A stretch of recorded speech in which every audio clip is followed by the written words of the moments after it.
A positive point charge of 10 की power -8 coulomb is kept at a distance of 20 centimeter from the center of a neutral conducting sphere of radius 10 metre.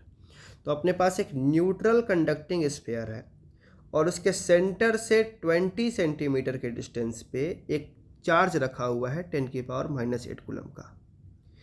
अब क्या बोला है कि आगे क्या किया कि the sphere is then grounded and the charge on the sphere is measured. इसको ग्राउंड किया और इस पर कितना चार्ज आया है उसको मेजर किया। The grounding is then removed, फिर ग्राउंडिंग को रिमूव किया गया and subsequently the point charge is moved by a distance of 10 centimetre further from the centre of the sphere along the radial direction. उसके बाद इस charge को उठा के आगे पहुंचा दिया गया। Taking 1/4 pi epsilon naught equals to 9 × 10 की power 9, which of the following statement is are correct. पहला ऑप्शन देखते हैं, वो before the grounding the electrostatic potential of the sphere is 450 volt. तो सबसे पहले ग्राउंडिंग के पहले की सिचुएशन कि अपने पास एक स्फीयर था जिसके सेंटर से 20 सेंटीमीटर के डिस्टेंस पे एक चार्ज रख दिया था Q। अब कोई ग्राउंडिंग नहीं की है तो इसके इलेक्ट्रिक फील्ड के वजह से इसके फ्री इलेक्ट्रॉन्स इसके तरफ अट्रैक्ट होते और यहाँ पे नेगेटिव चार्ज इंड्यूस होता। अब चूंकि ये न्यूट्रल था तो जितना नेगेटिव चार्ज इधर इंड्यूस होता उतना ही पॉजिटिव चार्ज इधर इंड्यूस होता।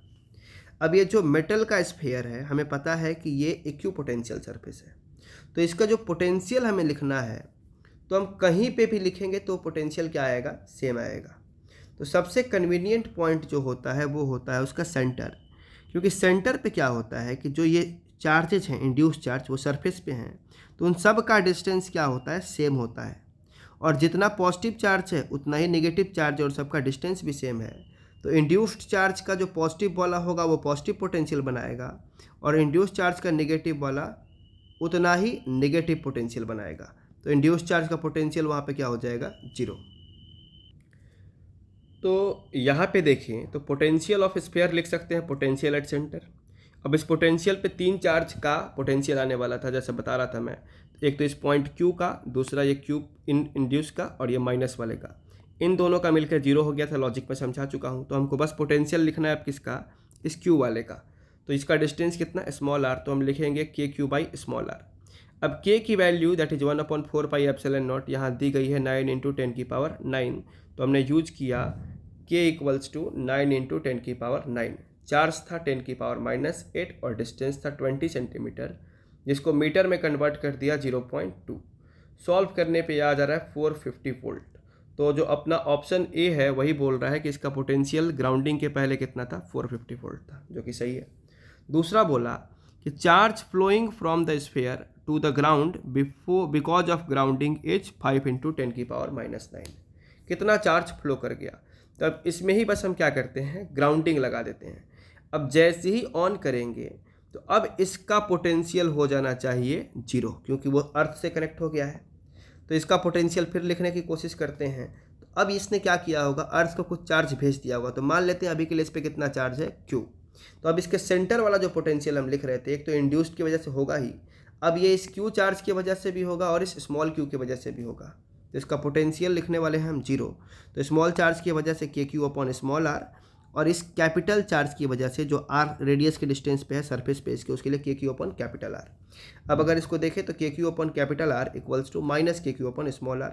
K से K का टर्म कैंसिल हो जाएगा और कैपिटल Q बनेगा -स्मॉल q और ये कैपिटल R ऊपर जाएगा तो कैपिटल R/r।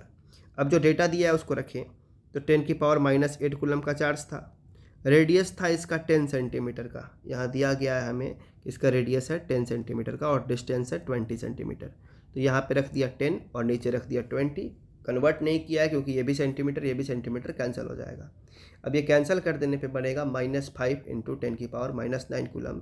अब ये नेगेटिव चार्ज बता रहा है कि कंडक्टर नेगेटिवली चार्ज हो गया, मतलब उसमें से चार्ज निकल करके, इसमें से Q चार्ज निकल करके अर्थ में गया है। तो अर्थ में कितना चार्ज चला गया वही सेकंड ऑप्शन में पूछा था। तो charge flowing from the sphere to ground because of earthing is 5 × 10 की पावर -9। अब क्या, तो after grounding is removed the charge on sphere is -5 × 10 की पावर -9, जो अभी हमने निकाला था कि कितना चार्ज अब उस पर आ गया। तो जब ये इतना चार्ज फ्लो कर जाएगा तो वो नेगेटिवली चार्ज हो जाएगा। तो उस पर चार्ज आ जाएगा -5 × 10⁻⁹ कूलम, यहाँ वो सी वाले ऑप्शन में। अब लास्ट ऑप्शन देखते हैं क्या कह रहा है कि the final electrostatic potential of sphere is 300 volt.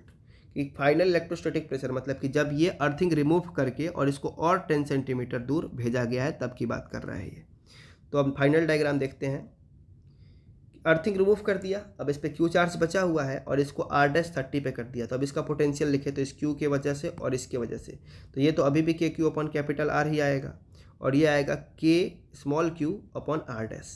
K को कॉमन कर दिया तो K की वैल्यू दी है 9 × 10⁹ ये Q हमने निकाला था -5 × 10⁻⁹ और ये 10 सेंटीमीटर है तो मीटर में कन्वर्ट करके 0.1। ये Q था 10⁻⁸ और अब इसका डिस्टेंस 30 सेंटीमीटर जो कि मीटर में हो जाएगा 0.3। ये रख दिया। अब इसको सॉल्व किया तो LCM लेने पे आ जाएगा 0.3, तो इसको 3 टाइम्स मल्टीप्लाई करेंगे तो -15 + 10, तो ये बन जाएगा -5 / 0.3 और ये 9।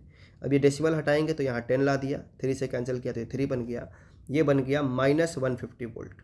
तो ऑप्शन डी देखते हैं क्या बोल रहा है अपने को। तो ऑप्शन डी ने बोला है कि फाइनल पोटेंशियल 300 वोल्ट, जो कि गलत है, ये हो जाएगा -150 वोल्ट। तो अपना ए, बी और सी क्या हो जाएगा, करेक्ट हो जाएगा।